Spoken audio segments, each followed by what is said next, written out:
The solutions agencies are using for their cloud and cyber challenges are coming from all over, and they include solutions that aren't exclusive to cyber. Amber Pearson is the Deputy Chief Information Security Officer at the Department of Veterans Affairs. She says one of her top priorities now is automation.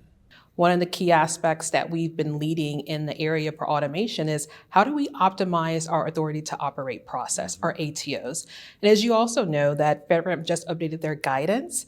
VA is now a board member as a part of the FedRAMP board, and we're able to bring on that skill set or engineering and cybersecurity perspectives. My colleague, Carrie Lee, is one of those board members, and so she'll be able to bring those challenges that we're seeing when we talk about how do we scale and have speed when we deploy our cloud service products. And one of the particular areas around goals is optimizing ATO so that we could also keep up with the speed of innovation. So as we are one of the largest or the largest integrated healthcare provider in the nation. And so what that means is that we have a lot of complexity in scope, and we need to make sure that we are able to provide that best-in-class technology, which turns us to cloud service providers and cloud service offerings, so that we can make sure that our patients are being able to get access to healthcare and also be able to make sure that we are applying those critical cybersecurity protections. And so when you think about the innovations in this space and how do we automate, one of our focus areas is going from an traditional ATO timeline of maybe 360 days to go through the different wickets of assessing and authorizing. We're really leaning forward in with FedRAMP and how do we automate that? How do we get to faster production in terms of those products? So our goals are still centered around automation and getting at the speed and scale that we need to continue to provide that level of care for our veterans, families, their caregivers, and survivors. How do you evaluate what's eligible or ripe for automation and what still needs more time on the vine?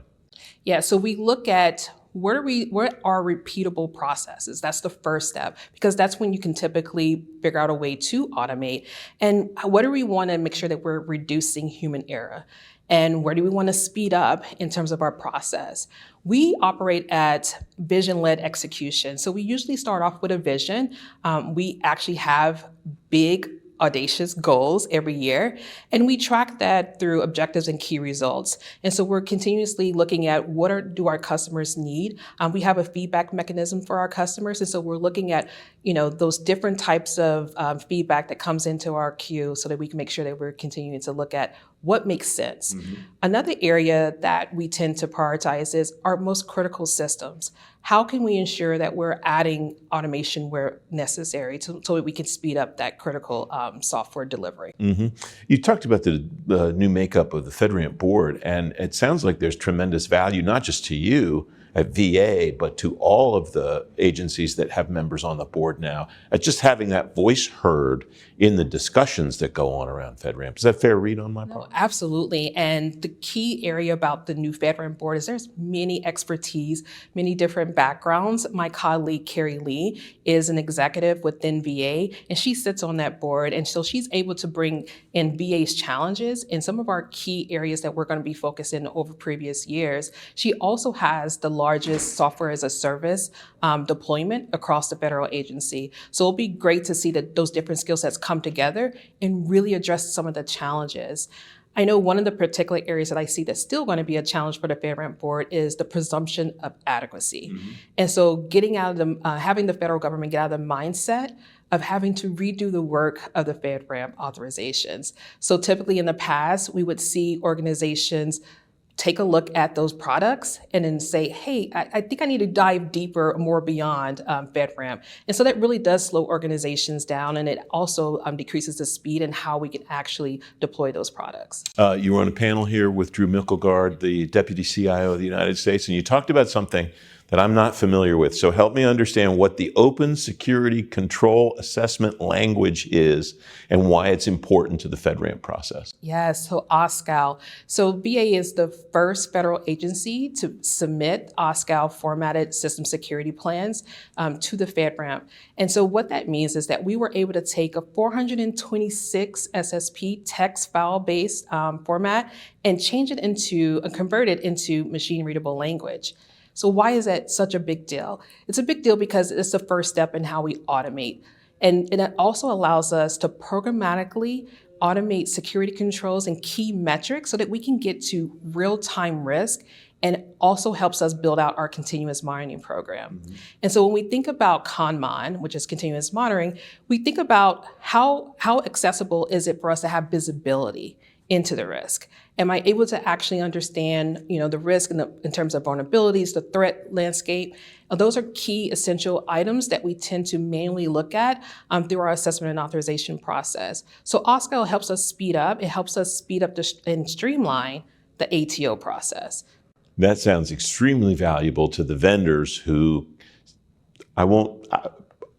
complain all the time about that ATO process and how they get through it to be able to actually provide you with security services. Yeah, I'm sure vendors are happy to see that we're all in the federal government are having our eyes on how do we embrace automation, because time and time again, you'll see that there's a burden of work. It's very manual and tedious, and it usually takes a very long time to get through the assessment and authorization process across the federal government.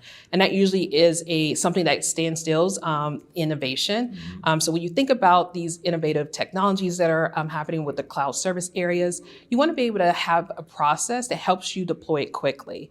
And so this is where the FedRAMP, I really love the division and where they're headed in terms of embracing automation altogether. We have about a minute left. What does a mature FedRAMP environment look like, not just at VA, but broadly across the federal government? Where would you like to see this concept, this movement go in the next 18 months, 2 years?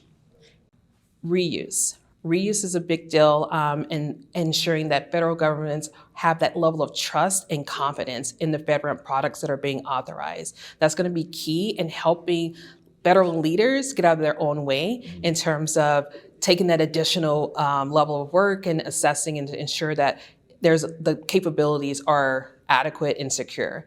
And so I see FedRAMP being able to get in front of that with the new board, with the new skill sets. And so I am definitely ready for the automation and to be able to start assessing and authorizing things at a much more faster pace. Amber Pearson of VA.